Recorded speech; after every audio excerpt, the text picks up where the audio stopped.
us, Steve. Today's topic for our NASA Talks is the Columbia breakup, and here to tell us all about it is Mr. Stephen Cox.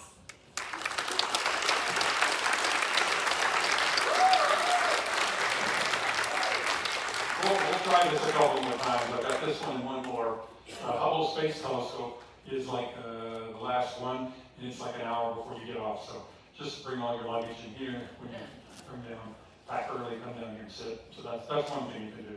So this is about the Space Shuttle Columbia orbiter that broke up over Texas. Here's a nice picture of it going from the OPF, Orbital Processing Facility, where they put it in there and they move it on around to the VAD and stack it. People like to go out and watch it. It's fun to see go by. Who was in LA when they saw one going down the road? Anybody see that?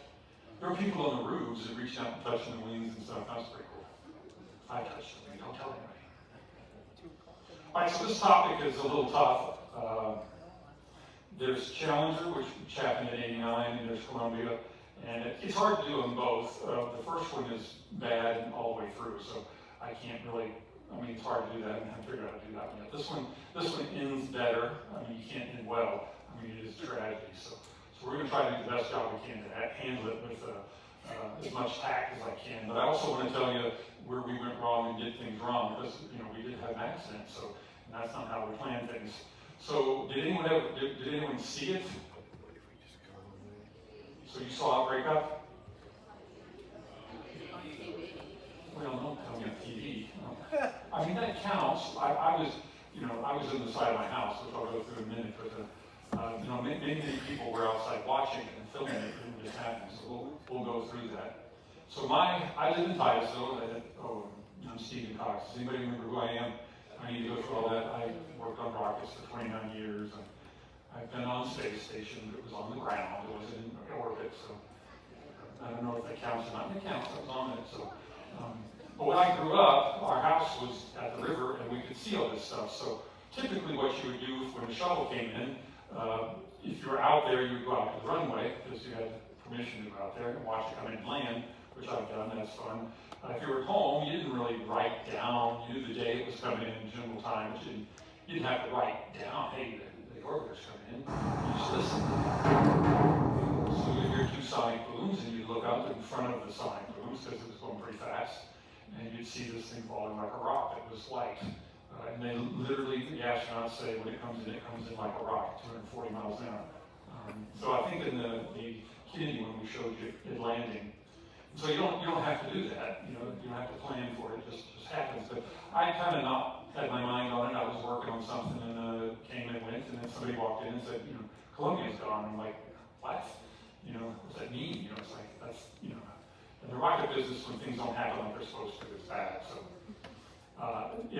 this is the trace that it flies, comes back in. Now it doesn't have any power. It's a glider, so they have to spoil off energy. Who's the hang glider? What's the term where it's a skewed slip, where they slip a glider in there? What they're doing is they're turning it sideways to burn off energy. So the orbiter banks up left and right to burn off energy, and it also switches heat, which is important. This side will heat up. I'll make some wings. So you've got these are wings. They look like wings. Yeah. So when this one's down, it heats up, and they flip it over, and it cools off. And this one heats up. So that's how they manage the heat so it doesn't get too hot. Because they could get over almost 3,000 degrees, 2,800 degrees if they didn't do that. And they can't really handle that. So that's how they manage the heat. So there's guys in California, they go out there in case the weather's bad. In Florida, they land in California at Dryden Air Force Base. And they've got a big, long lake that they're landing on. And a friend of mine was there. He was going in, and he got into work, and his boss said, it's time to go home. And he said, great. I heard it was landing in Florida. That's the only place it can go. And he said, well, they don't know where it is. And he's like, what does that mean, don't know where it is? So he called some friends of his on the runway, and they said they're ushering us into a building. But this is what people were seeing over California, and it looked as if something had come off the side of it. And so that was concern. Nobody knows what that is. That's not usual. You can't really hear it there because it's so far up and it's going so fast that by the time the sound would get to the ground, it's way gone. Now, there's another group of people in Texas on a hemp hill that doing the same thing pretty much I do. They wait for the boom or they go look for it. But this time, they heard thousands of sonic booms, and they had no clue what was going on. They were thinking oil refinery blowing up, train wreck, explosion of some kind. Everybody's calling in 911, and then things start raining down on their small town. So we'll catch back up with it in a little bit. So the last group I'm going to cover right off the bat is people sitting out on the runway. So you've got the runway here, and then on the runway you've got the families of the crew, and there's an astronaut with each family. You've got the launch director and a lot of spectators that are watching for it to come in. They do the same thing. You watch for the sonic boom, you look a bit ahead of it, you see the white plane coming in really fast, and you follow it to the runway. It lands virtually silent when it goes by. You really can't hear it. It's pretty cool. When it's over with landing, it's there, but that didn't happen. So they're sitting there, and at the end of the runway, there's a clock. And this clock is counting down to 0, which would be the landing time, and it hits 0 and it goes back up. And there's no shuttle. And they're asking their astronaut counterpart what's going on. They don't know. And Mike Leinbach, the launch director's out there, and he's walking towards, and they're like, this is not good. This is not good. So they ushered him into a conference room until they found out what was going on, because at this time they didn't know. All they knew it was gone. All right, so this is a tragedy, and I don't know why people like tragedies, but this is not the kind you want to keep telling. So many of you heard about this, and phone something, lost the orbiter, that's it. You don't hear what happened. So we're going to try and go into that a little bit more. But one reason why we should tell this story is because we shouldn't forget. I mean, there was an astronaut, there were astronauts there, there was family there, and they sacrificed to expand the knowledge of space science and studies. And we shouldn't forget what happened because they will say we're doomed to repeat what we forget. The crew knew this was a very, very dangerous exercise. Even the ones today, even though it seems like we do it all the time, it's not the safest thing in the world to do. And they knew it. Dave Brown, one of the crew members, wrote a letter.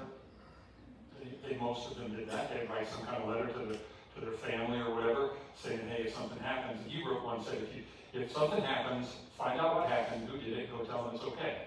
Because he knew the risk that was involved, and he was willing to take it, and that's, bad day for him, but, don't go beating up the people that, that did this. Anyway, this is what he said. So we're going to try to figure out what happened and try to understand it a little better. So this is more than a tragedy, though. So we're going to have to get past the tragedy because I don't want to leave you there. A guy named Mike Leinbach, the launch director I just mentioned, he wrote a book, Bringing Columbia Home. So after I read that book, I put a few things in there from this book. I did talk to him about it. He's fine with it. But it's a story of commitment and dedication of people that don't even know who you are. And so these people in Hempville and all these small towns are helping out. They don't know who you are, but they're personally giving all they can to help things work better, to make the people that are there more comfortable. It's just a difficult thing, but they're total strangers from each other. And so it's about the best of all of us that we can be when we need to in the crunch time. We don't have to fight about everything. I guess we do sometimes, but and yeah, it's a problem about how to deal with pain and suffering, because a lot of the guys that went out there came back in pretty bad shape. This is what they had to do. So let's try to make some sense out of it and go forward. I'm going to introduce you to the crew. So this is the crew. So there's 7 of them of Columbia. Now these are all like uber smart people. There's PhDs. They're all fighter pilots. I think Kate Kachala has a PhD in engineering. She's the only one that's wasn't or isn't in the military. The first one on the left is Dave Brown. He's the one that wrote the letter, and he's a PhD. He has an MD. He's a medical doctor. Her husband, he's the commander of the mission. Laura Clark, she's also an MD. Like to take a doctor on orbit. That's a good thing to have. Kate Kachala, Michael Anderson, Willie McCool, who's the pilot, and then Ian Raymond, who's the first Israeli astronaut. I actually met his flight instructor, and he said he was the cream of the crop. So I think he's one of these top 10 guys. went on some spooky missions for Israel, making things disappear. All right, there was an 8th member of the group. Here she is, right here. The oldest member, the most experienced. She's got quite a few launches. Now, when you see the shuttle, big orange tank, big solids, orbiter. All that's the shuttle. Orbiter is the plane that goes on orbit and comes back. That's real hard to come up with. Orbiter. But she's the 8th group. When you look at the colors, the white represents thermal material that doesn't get as hot. The black gets hotter, and the gray gets really hot. The gray is a carbon fiber substitute. It takes a lot of heat. It's very, very strong, but it's also brittle, and that will come into play here in a little bit. But she was different because she was the first shuttle. She was heavier than she needed to be because she had some development equipment in there. Lots of things to do, measurements that they wouldn't need normally for operations, but they wanted to figure out how to make the other shuttles lighter, so they put this instrumentation on there, and it's a different black box called an OEX recorder. And this recorded extra data, so they were interested in finding that. That's going to come back up, obviously. There's no real black box per se, and that's kind of a lie, and I'll tell you why in a minute. Because all the data comes down except for this experiment data. So on an airline, they have a black box, records all the data. Well, that doesn't happen because all the data comes down. Engineers are looking at it real time, all the time, and recording it to look at things that happen later. She serviced Hubble once, which is really high. That's good for her. She did 11 of the 14 Space Lab missions. As I said, she was heavier because of the way she was designed. She's 8,000 pounds, 4 tons heavier than the lightest one. Now, the others were made lighter because of the data they got from this one.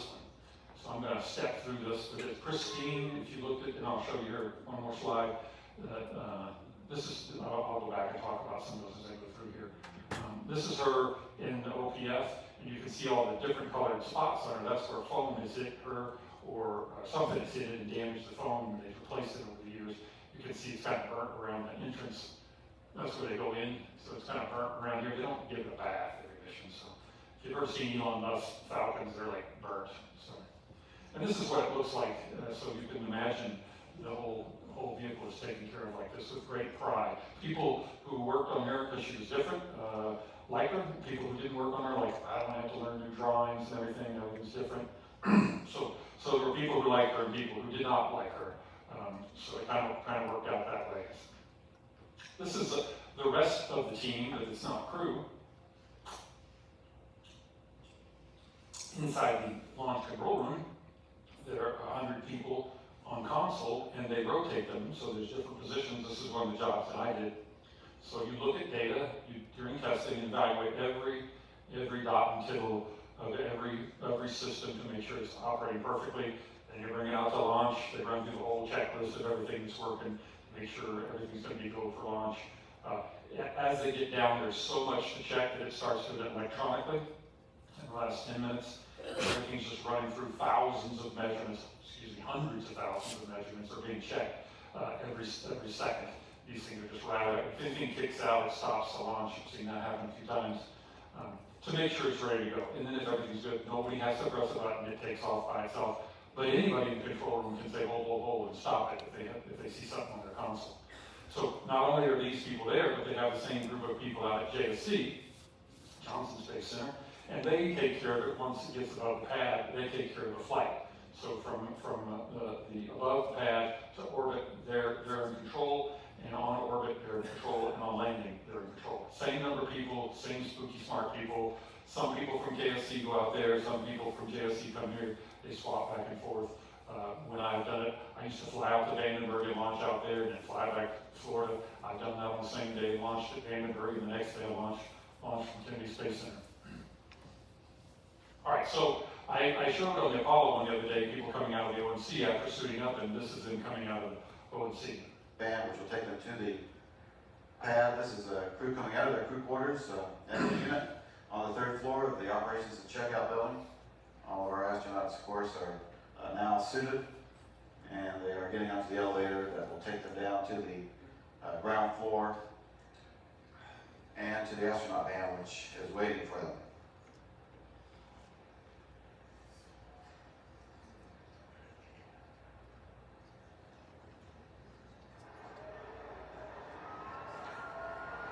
And our astronauts coming out now as they are making their open. Payload Specialist Delon Ramon, Pilot William McCool, and Mission Specialist Michael Anderson, David Brown, Laurel Clark, and Colton Chopra. Astro Van. So that's coming out, and I've said, you know, it's fun to go out there and watch them come out. So this is at the top of the pad, there's a little clean room that butts up against the orbiter, and they basically can only take up 2 at a time, and that's where they go in. If you're out there and they're not astronauts out there, they'll let you poke your head and look around and see what's in there. So I've done that. So they're buttoning them all up. This is Michael Anderson and Dave Brown. All right, so I guess we're ready to go for a launch. Now, just during the counts, everything went like clockwork, except when they got close to lifting off, it was there was some something that invaded the airspace. It was a plane or something. So Mike Leinbach called the Air Force, Patrick Air Force Base, and they sent down an F-15 to go look around. It comes buzzing across at 1,000 feet. I've seen that before too. That's kind of interesting. And it's after whoever's violated the space, they're going to get them. And so Mike Leinbach wanted to talk to him directly, and he said, well, I can't find anything. So he said, there's nothing here. So later they found out it was a set of party balloons, helium mylar party balloons. So I think they went to some kind of balloon jail for violating the rules there. But it was enough that people were, now this was close enough to 9/11 that they actually considered telling the whole public that it was going to launch one day and then launch earlier, because they were concerned about this. When you hear these launches, it is very loud. It shakes your clothes. It really rattles, especially if you're out there on top of the LCC, checking an antenna for some reason. This is very close. Now we have a go for auto sequence start. Columbia's onboard computers have primary control of all the vehicle's critical functions. T-minus 20 seconds and counting. 15 seconds. 11, 10, 9, 8, 7. We have a go for main engine start. 3, 2, 1. We have booster ignition and liftoff of Space Shuttle Columbia with a multitude of national and international space research experience. Houston now controlling the flight of Columbia, the international research mission finally underway. Roger, roll, Columbia. Columbia now rolling on to the proper azimuth for a 39-degree inclination to orbit. Shuttle in a heads-down, wings level position for the 8.5-minute ride to orbit. 30 seconds into flight, the 3 liquid fuel main engines beginning to throttle back in a 3-step fashion to 72% of rated performance, reducing the stress on the shuttle as it breaks through the sound barrier.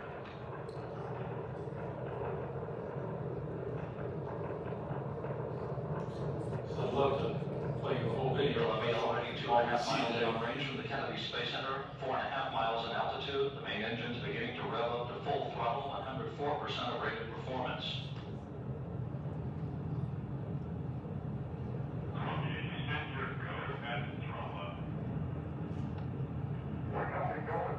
This is The throttle up call now led by Commander Rick Husband, joined on the flight deck by pilot Willie McCool, flight engineer Colton Chopra, mission specialist Dave Brown, mission specialist Laurel Clark, payload commander Mike Anderson, and payload specialist Elon Ramon seated down on the middeck. 1 minute, 26 seconds into the flight. Columbia 10 miles downrange, 13 miles in altitude, traveling at 1,800 miles an hour.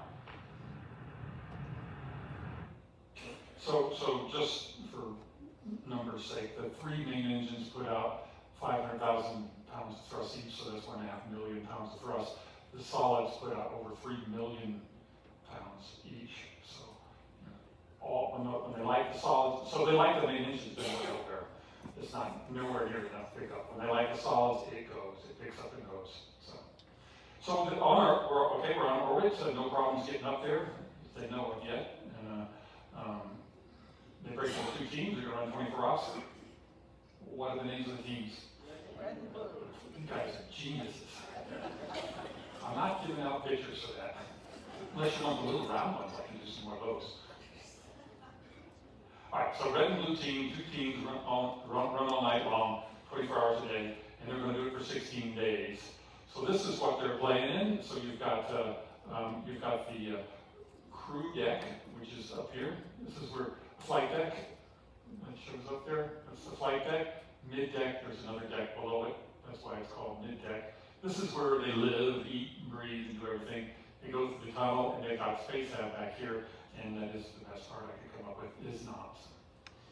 So this is what it looks like inside the space hab. That's Michael Anderson right there, fiddling around. This is what it looks like looking out the front windows at night of the orbiter. And it has gone through a cockpit upgrade over the years. This is what it looks like looking out the back windows this is the flight deck. And then you have 2 windows on the top. And then there's 2 windows on each side. So they went through all the footage on the first day quickly, and neither JSC nor KSC saw anything to be concerned about. And then the second day, both engineering teams at the same time figured out something hit the orbiter. And this isn't just something, this is like an oh my goodness something. So normally, it's called sprawling, that's not correct, foam shedding, that's the name they call it. It happens so often, but it's usually golf ball size pieces, maybe baseball or biggest, 5 inch, softball size. This is the size of a carry-on suitcase, a little smaller than that. It weighs about a little over 2 pounds. And the speed, the delta speed that you see hitting it, because it's in the atmosphere, is going 500 miles an hour. Have you ever stuck your hand out the window in the car at 60? Imagine at 500 miles an hour, what would do to your hand? Now, they've reviewed it over and over again, and they've convinced themselves that it's a glancing blow off the bottom of the wing, and they've had things like that before, and they're thinking, hey, okay, this is all right, we can get through this. And so they start doing some of the analysis, and the guys at the analysis tool figured out that they've never done an analysis on something, that their tool doesn't work. And so they're screaming for some extra video from some other asset, spooky asset or something like that, and they're not getting a lot of cooperation. One of the guys actually had a clearance to go get this film footage. I'm probably getting ahead, so that's okay. To go get this information, so he went ahead and put in a request to the Air Force to look for this information. So he had it in work to go get some imagery if they could find it. It turns out that it was basically about a 1 in 1,000 hit, and I just made up those numbers, but it was low probability that this would happen. But at this point, their fate is sealed. It's going to end the same way, no matter how you play it. So, and I'll go through those options at the end. So this is another view, not quite as obvious. So we got 2 views. You can barely see it come off there, but you can't see any related damage to it.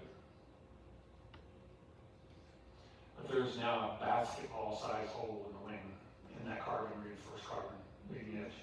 So this is Atlantis in the visitor center. You can go see that. It turns out that there was a group of people in Hawaii in one of these spooky radar stations that just likes to look at things on orbit for some reason. I don't know why they're doing that, but the shuttle was flying over, so they looked at it and they noticed the shuttle did a maneuver and something moved away from the shuttle. That's not normal, but they're thinking maybe it was a glove or something in the payload bay. Something came out of the payload bay. They don't. That information never got back to NASA.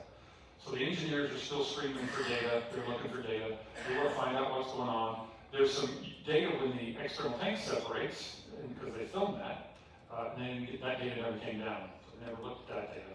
So that was probably a bad point. Could they do EVA? Could they have extra vehicle activity where they go outside and look at it? There's nothing to hold on out there. It's a wing. The arm that they normally have up there with a camera on it is not on there because they have space at it. So there's literally no way they can look at it. They're even, this is trying to say, can you look out the window? It's underneath the wing. It's just below the leading edge, and they really can't see it if they did look for it. And the payload bay doors, which have to be open, they're open because that's where their cooling comes to keep the orbiter from breaking up. So in any event, the management was convinced that they do not need video, and the person making the decision makes me sick. Said, well, it probably wouldn't show us anything anyway. And she had no clue what she's talking about. So she had no clue what she was talking about. So excuse me, the person. I don't need to go into her name or anything like that. But anyway, this is the letter they sent down. This is very hard to swallow. They said it's not even worth mentioning, But if the press asks you in an interview, you did have a foam impact, and we've investigated it, and it's not an issue. It might be an issue for the next flight, because we'll have to fix it. But for your flight, it's going to be perfectly fine. Nothing to worry about. Just, kind of brush it off. That's pretty hard to swallow there. So the mission's finished. 16 days on orbit. The maximum is 17 days. That should tell you something. They don't have a lot of other commodities available to keep going. So you've got the crew on the top deck there. You got the pilot, Willie, what's his name? Rick Husband, Willie McCool's the pilot, Dave Brown and Laura Clark are up there. Dave Clark and them, they're all passing around a camera, and I'm going to show you that video in a minute. Then below deck, with only just comm, are the other three. Ian Raymond, Laura Clark, and Michael Anderson. So they're sitting down in the bottom. So the video I'm going to show you, they found in the locker. So they had finished filming something. They took the tape out and they put it in the locker. It was obviously the last tape in the line. The guys who found the locker on the ground went through all the tapes, and then they got to this tape.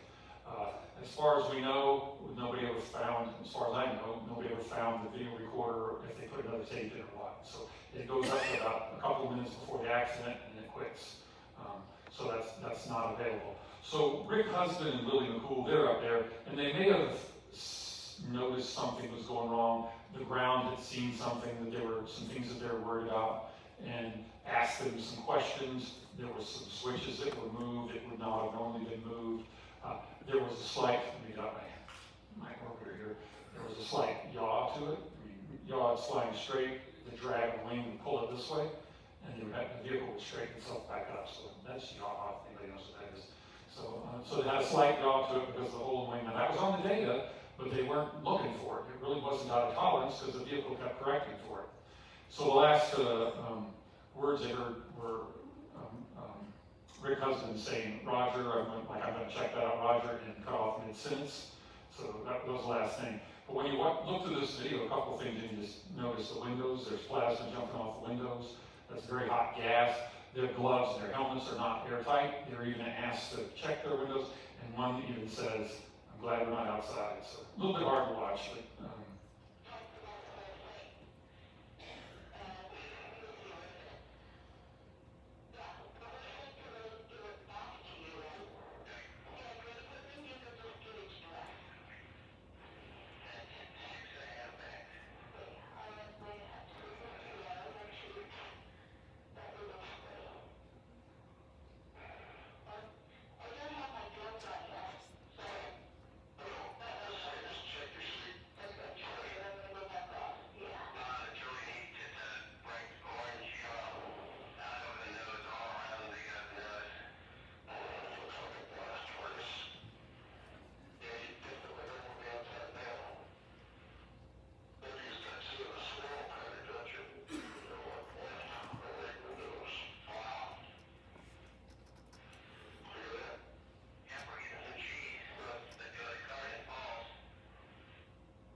there's lots more video before this, but that's the end of the video that we have. So this is, the last group is what's going on in JSC and Mission Control. This is Larry Leroy King. So the vehicle's up 35 miles in the air in vacuum, and it's going about 11,000 miles an hour. So when this does happen, they're in vacuum. So that's significant. And this is the moment when he realizes that the order's gone.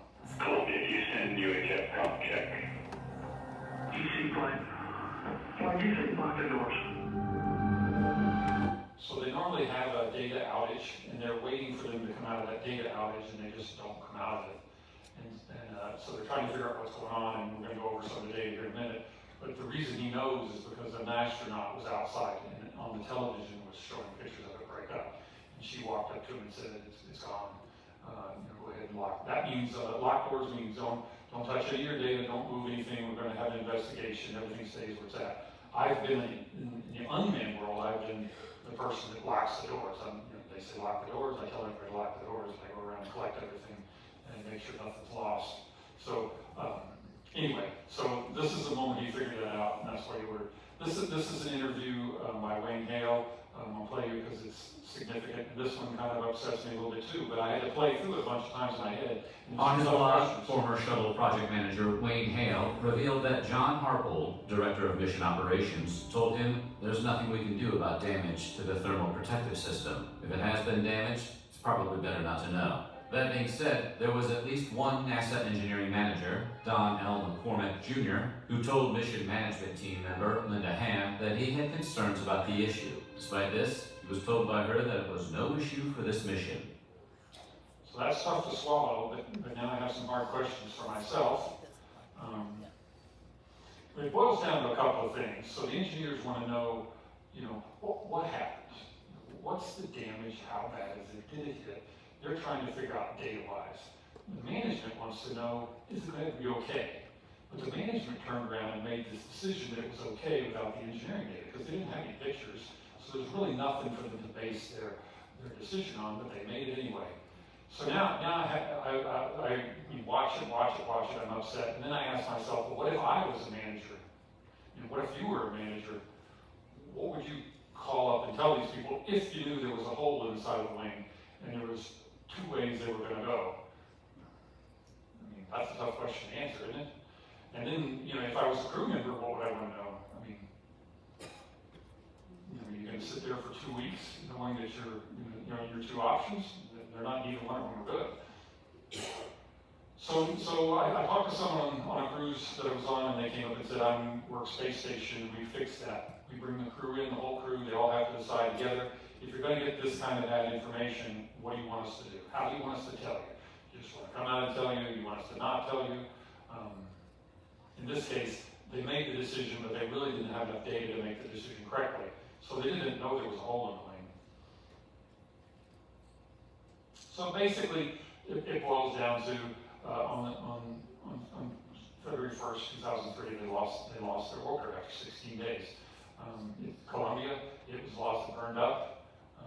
They didn't know there was a hole in the wing, so no matter how you push this, they didn't know because they didn't want to know, or they didn't know because they didn't have the data.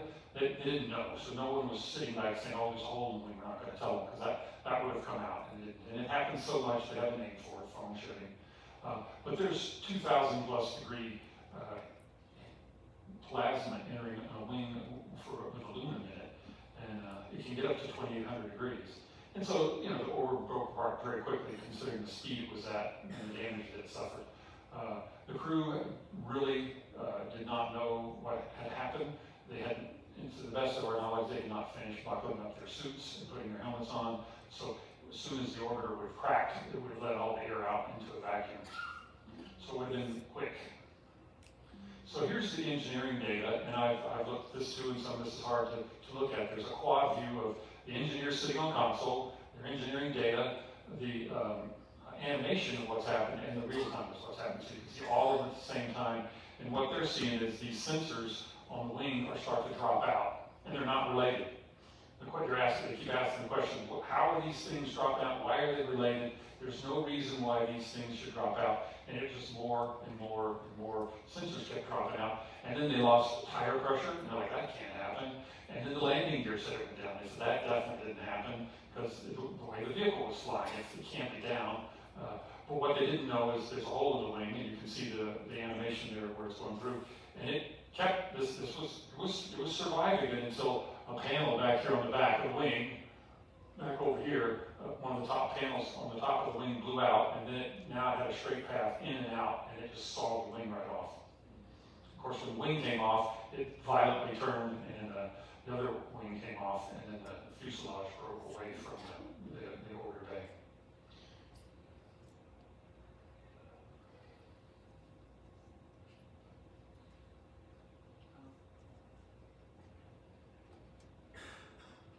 So this is what people saw with their cameras. there happened to be an Apache helicopter out there, and they have lots of cool imagery from that, if I can say that.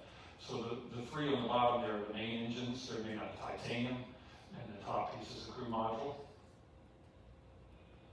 Altitude, Keep low. watching the red arrow. Altitude, low. The bottom are the three main engines.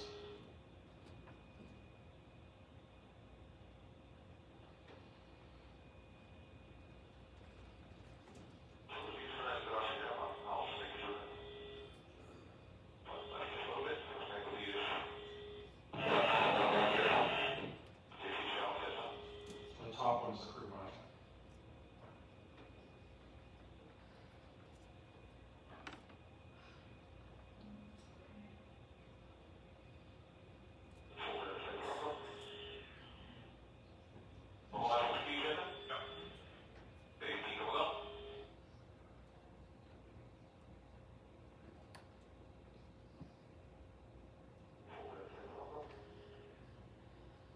So that's when the crew module broke up. Now, it was already breached. So now we're going to try and get into recovery. I'm going to try and bring this up in tone here a bit, but I got one more kind of bad thing to talk about. So they sent out rescue helicopters. These rescue helicopters were obviously flying around looking for debris and things that helped them identify where pieces went. And they had a fuel pump problem in the helicopter, and it crashed, and they lost the pilot and the co-pilot. So let's try and move past tragedy here. All right, so thousands of people started descending on Texas and all these small towns with maybe 1,100 people in it, and they just could not handle it. And these people that were coming were people like us. Well, there are probably some Woodsmans in here, but I'm not. So, you know, they're behind the desk, they're working in shops, and now they're out there in cold, wet weather, getting rained on with wrong clothes. It's getting ripped open by thorns and barbed wire. There's mud, there's water. It's pretty terrible. They're looking for broke up spacecraft, and there are obviously remains around, and they never know what they're going to find. Very stressful, working long hours. So this was tough on all these people, and they literally had no place to go. These are some of the ones that I knew that I just threw up some pictures of the people that are out there running around. So they're just average people. A lot of them are really smart, so I'm not going to call them average. So. And by the way, yes, the OEM recorder is black, but it is not the type of black box. And the little two wheels on the side, that's what they wanted. That's the actual data that they've got packed in here. So three main goals: make sure everyone's safe, because this came down to people's backyard. There's hyperball fuels there that are nasty. It could be raining hyperball fuels that didn't burn, so that's the problem. So they keep them safe. Don't let them touch anything, which is kind of funny because they do. Recover the crew, and then find out what happened. Get the data, find out what happened. Now this one, they did find one of the crew members and the farmer, or the person who owned land, out and cut a path all the way out to where the remains were, so the family could get out there and see where they recovered their husband or whoever it was at the time. They had a rescue search dog. This is hard to take, but they didn't know how he would react when he found it, so he just went up and laid down. He knew exactly what was going on.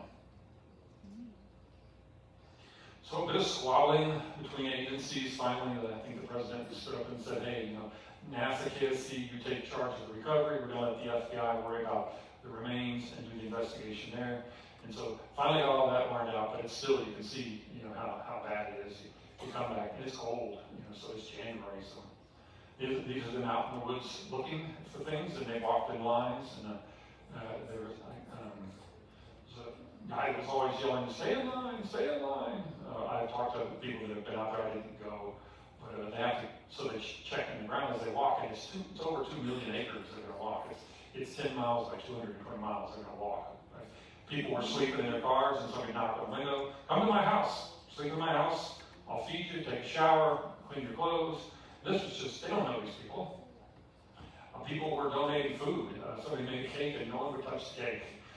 They just sat there. A lady came up and said, can I just have a hug? I want to take the picture. He's like, he didn't want him to take a picture. He said, I'm nobody special. And so he settled for a hug. And I think she got a picture, but he's like, I'm nobody. A lady brought in one plate of chicken. There's thousands of people here. And they're sending out 1,000 people a day into the field search. So it was a rotation of people going through there. They took up a collection and gave her money because anyway, there was a man who came in a suit and he says, "What can I do?" I'm like, "Well, you're not going to go out in the field." So he said, I'll just take out the trash and clean for you. And that's the kind of stuff that was going on. A guy who took his vacation, ran out of vacation, said, "I got to go home." And he said, "You want to stay?" And he said, "Yes." So a senator called his boss and got him some extra time. But if they needed something, telephones, somebody came in and set up a portable tower, chicken place delivered a whole freezer full of chicken for them to use, $650,000 worth of stuff. Whatever they needed, porta potties, whatever, somebody just mentioned it would just show up. People would just bring it. So it was an interesting time that people really showed what they're made of. So you can see all the stuff that they brought in just stacked there. The ladies at this VFW that they took over, I mean, it's probably a VFW with like 20 members, and they cooked 50,000 meals over 3 months. Now, they started really making some progress because it turns out that the people who put out fires, Native Americans, are tough as nails. They're used to this kind of stuff. They have the right gear, they have everything they need. They can cook for themselves, clean for themselves, and they just, wildlife people said, we can have it in 3 days. So 3 days, 1,000 people show up, and then they really started cutting through some of the woods. So one of the guys was one of these rocket scientists was out there using his machete, cutting things down, and cut his finger off. So they took all the sharp things away from the smart rocket scientists and gave him sticks. So have a stick. So I don't know if his finger gets sewed back on or not, but I'm pretty sure they think they're lost. But that can't be because every single one of them has a GPS receiver, because every time they find something, they've got to mark it. But when they weren't sleeping or doing this, they would go to schools, and they would come into the schools. I know one of the guys said, we go to schools, our full gear on our GPS, and the kids would just go crazy, and they'd get NASA stickers in it. I think y'all kind of like NASA stickers too, don't you? The little ones I painted in my room last night. But this is what was happening, that people just find this stuff in their backyard, and they call. Now there was a problem, eBay called and said, "Hey, we're getting stuff for sale," and so the FBI said, "That's got to stop." So they gave them they didn't want to make it worse, so they gave them an amnesty, they bring stuff back, and they pretty much did. Somebody brought something back from Challenger. But as they're in the woods, they'll see a chopped off tree, and they're like, "What's a chopped off tree?" Well, something came in. So they go dig down 10 feet underground in this hole, and they find an engine. This is one of the 3 titanium pump heads that was coming in. They didn't find them all. This is what the engine looks like. Here's the nose cone of the vehicle. There was a plate under by the wheel. The guy found the plate in the woods, and he said, I put this on. So he instantly thinks he caused the accident. Even the ladies that did some of the stitching on some fiber, they thought they might have done it. So everybody was feeling very, very guilty. They had to literally talk this guy off the ledge, saying, "Hey, it would have come off in California. This is the nose cone. These are the thrusters on the side, hyperballs in those things, nasty stuff. They're just taking it out of people's yards."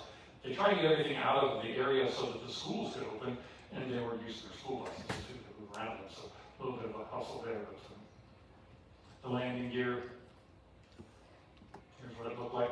Now this is Debbie Autonomo. She came out there to help out, a good friend of mine, and she went behind a truck and hid for an hour. She just couldn't take it. So everyone broke down. Everyone broke down at some point. It was too much. People would walk in, just the smell of it, they'd stop. But the people working there were already used to that. Debbie was out to go recover something from a pasture. There was something in the pasture, somebody called, so she went out there and she ran into a bull. And there were like 3 of them. The guys ran and jumped over the fence, and she was stuck facing the bull. And she had a conversation with the bull, something about steaks and ground beef, and the bull ran off. Now, I've been in a meeting with Debbie Autonomo, and I think the bull made the right choice. Very wise choice. Now, she's a very sweet lady, and wouldn't harm a flea unless she wrote a procedure wrong. So this is the mid-deck. This is the tunnel that's going from the inside of the orbiter through, and that's what it looks like afterwards, after they recovered it. This is a piece of the wing. And, I have a view of it, somebody touching it. It's like, I'm supposed to touch it. This is the door that they went into that I showed you earlier. It's actually on display in the headquarters building. I meant to go take a picture of that before I came. They found personal stuff on the ground, which was hard to take. There's a story about this watch, can't get through it. It stopped on the time that the accident happened. Helmets they found. They found just about everything. Over a 10 mile by 220 mile area, and what does it say, 2.3 million acres they searched. But after they started looking at the material, they found out that certain debris from the cabin was fallen, and that's where they looked for the remains of the crew, and they found remains for all of them. Engineers are trying to put this back together on the floor. They get so excited to find something, and then they find an earbud from one of the astronauts, and it snaps them back into reality of what they're actually doing. You can see they laid it out on the floor. That's actually it's the left wing, so there's not much of the impact wing left. This is Mike Leinbach, the launch director, showing where the impact was and what they did find of the wing that it hit. These are the windows that you can go see. And my daughter walked up to the windows when they opened it to the public and said, were they behind those windows? And the answer is yes.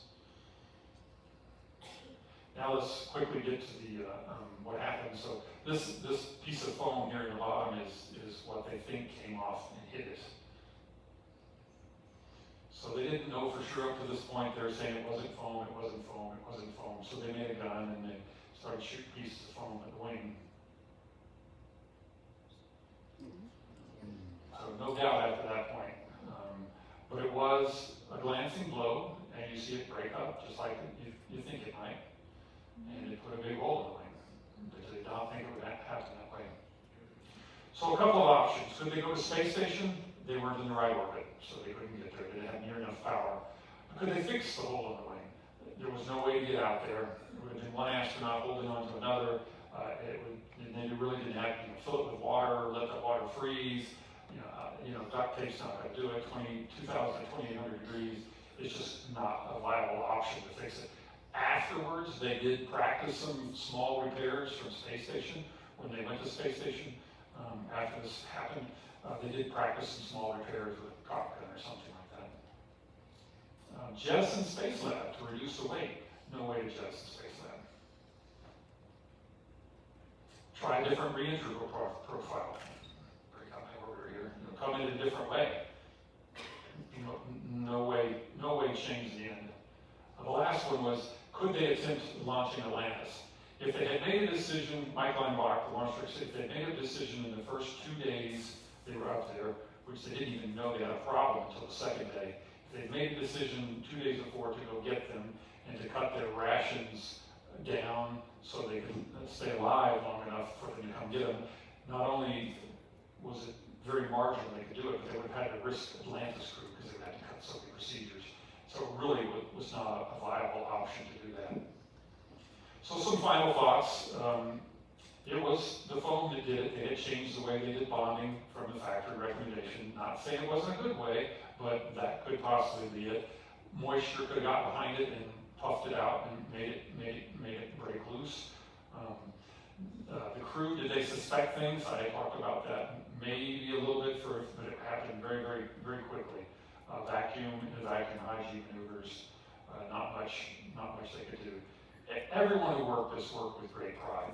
You can't find anybody that was not proud of what they did.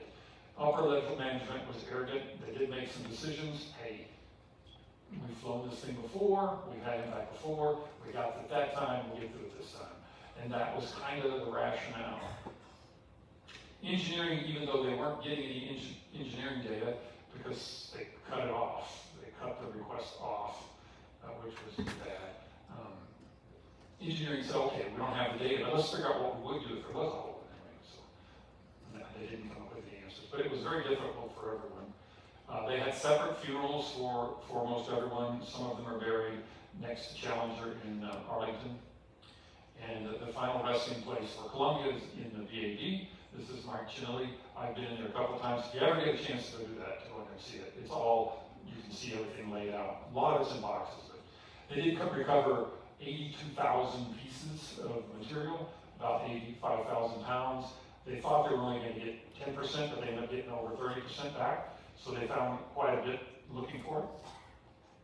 And this is the final shot of the crew, and Dave Brown, to paraphrase what he's writing in, he's like, if I had been not been from Earth and I had seen it, I would have much more desired to go to our blue planet and see what's here than to ever come to space.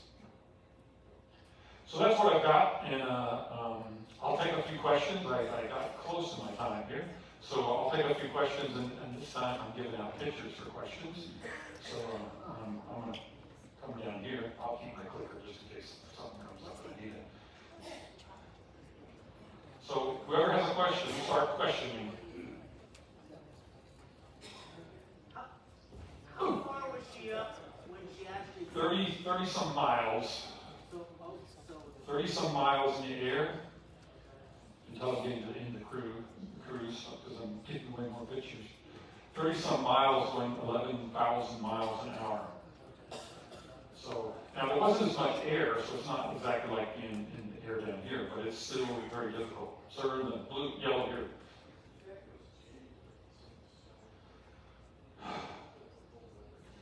No, I don't think it had anything. He said it was January, it was cold. All of them happened. I think Apollo 1 might have happened in January too.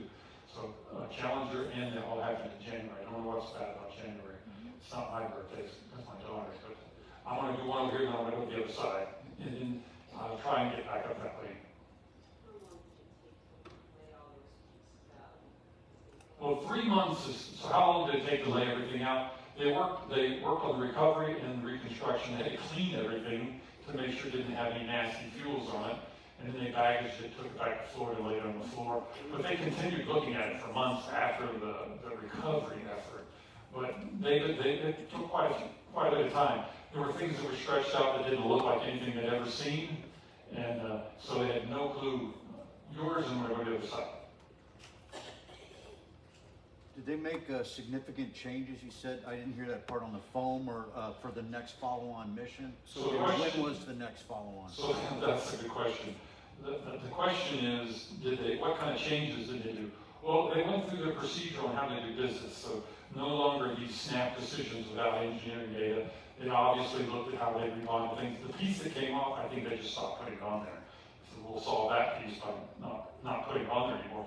Now that meant that there could possibly be ice formed there, but they felt that was less of a risk than having a piece of foam come off. Let me grab some more pictures. I'll head this way. You people on the balcony should sit here. All right, right here.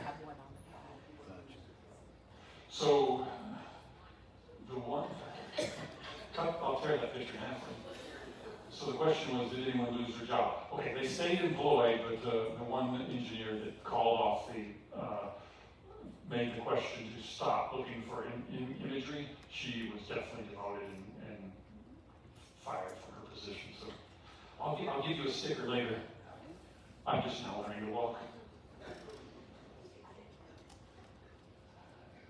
Right here first and you next. Well, so how far away do you have to be to do this? I don't really know the answer to this, so I'm going to lie. So the sound happens. It takes a certain amount. Do you know the answer? Oh, I'll let you answer. So the sound has to come from the vehicle when it breaks the sound barrier to the ground. So it's traveling at 600-700 miles an hour. So however high you are, that's how long it takes to ground. So sometimes minutes. And so the orbiter is way down. So they have to be long enough. So as it's going through the atmosphere, it starts to get muffled and muffled and muffled. But the reason we don't have supersonic transport in the United States is because they'd be breaking windows all over the country, having planes fly around that place. But they're working on it. So.